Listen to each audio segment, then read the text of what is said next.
মহসিন নাকভি এক অদ্ভুত ও রহস্যময় চরিত্র।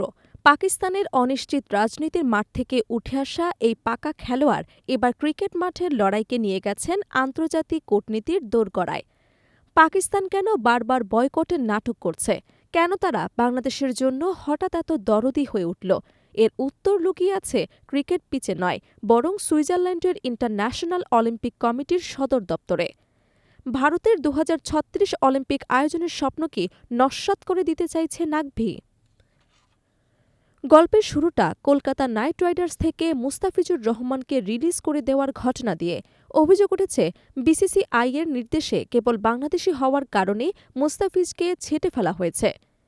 পিসিবি চেয়ারম্যান মহসিন নাকভি এই ঘটনাকে হালকাভাবে নেননি। তিনি বোর্ড মিটিংয়ে স্পষ্ট জানিয়েছেন, পাকিস্তানের এবার কিছু একটা করতে হবে, বিশেষ করে বাংলাদেশের জন্য। টাইমলাইন বলছে, বাংলাদেশের বিশ্বকাপ থেকে সরে আসা বা সরিয়ে দেওয়ার ঘটনার আগে পাকিস্তান বয়কটের হুমকি দিয়ে আসছে।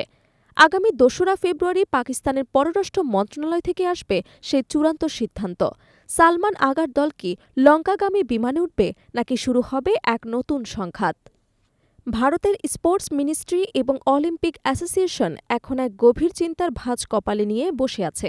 কারণটা হল ২০৩৬ সালের সামার অলিম্পিক আয়োজনের বিড। প্রভাবশালী ম্যাগাজিন দ্য উইক একটি চাঞ্চল্যকর রিপোর্ট প্রকাশ করেছে। সেখানে বলা হয়েছে, ভারত যখন যৌথভাবে একটি টি-২০ বিশ্বকাপ আয়োজন করতে গিয়ে নিরাপত্তা নিশ্চিত করতে ব্যর্থ হচ্ছে, তখন সারা দুনিয়ার অ্যাথলেটদের নিয়ে অলিম্পিক আয়োজনের সক্ষমতা নিয়ে প্রশ্ন উঠছে। বাংলাদেশ নিরাপত্তা ইস্যুতে বিশ্বকাপ থেকে সরে যাওয়ায় সেই বার্তাটি আন্তর্জাতিক অলিম্পিক কমিটি বা আইওসির কান পর্যন্ত পৌঁছে গেছে। আর এই আগুনটাকেই বয়কটের হাওয়া দিয়ে আরও তাতিয়ে দিচ্ছে পাকিস্তান। আন্তর্জাতিক অলিম্পিক কমিটি বা আইওসি মোটেও আইসিসির মতো নয় যে ভারতের কথায় নাচবে। আইওসি কঠোরভাবে খেলাধুলার ভেতরে রাজনৈতিক প্রভাব অপছন্দ করে। আইসিসি চেয়ারম্যান জয় শাহ, যিনি ভারতের স্বরাষ্ট্রমন্ত্রী অমিত শাহের ছেলে, তার রাজনৈতিক পরিচয় এবং আইসিসিকে বিসিসিআইয়ের দুবাই অফিস বানিয়ে ফেলার বিষয়টি আইওসির নজর এড়ায়নি। দ্য গার্ডিয়ানের বরাতে জানা গেছে, বাংলাদেশের বাদ পড়ার পেছনে ভারতের রাজনীতি কতটা জড়িত তা খতিয়ে দেখছেন অলিম্পিক কর্তারা। মহসিন নাকভি ঠিক এই জায়গাটিকেই আঘাত করেছেন। তার লক্ষ্য হল বিশ্বকে দেখানো যে ভারতের খেলাধুলা রাজনৈতিক প্রভাবমুক্ত নয়, যা অলিম্পিক বিডের ক্ষেত্রে ভারতের জন্য বড় অন্তরায় হয়ে দাঁড়াতে পারে।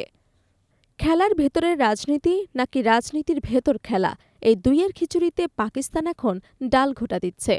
মহসিন নাকভির এই রাজনৈতিক চাল কি শেষ পর্যন্ত ভারতকে অলিম্পিক আয়োজনের স্বপ্ন থেকে দূরে সরিয়ে দেবে, নাকি ২রা ফেব্রুয়ারি সিদ্ধান্তে আসবে নতুন কোনো মোড়?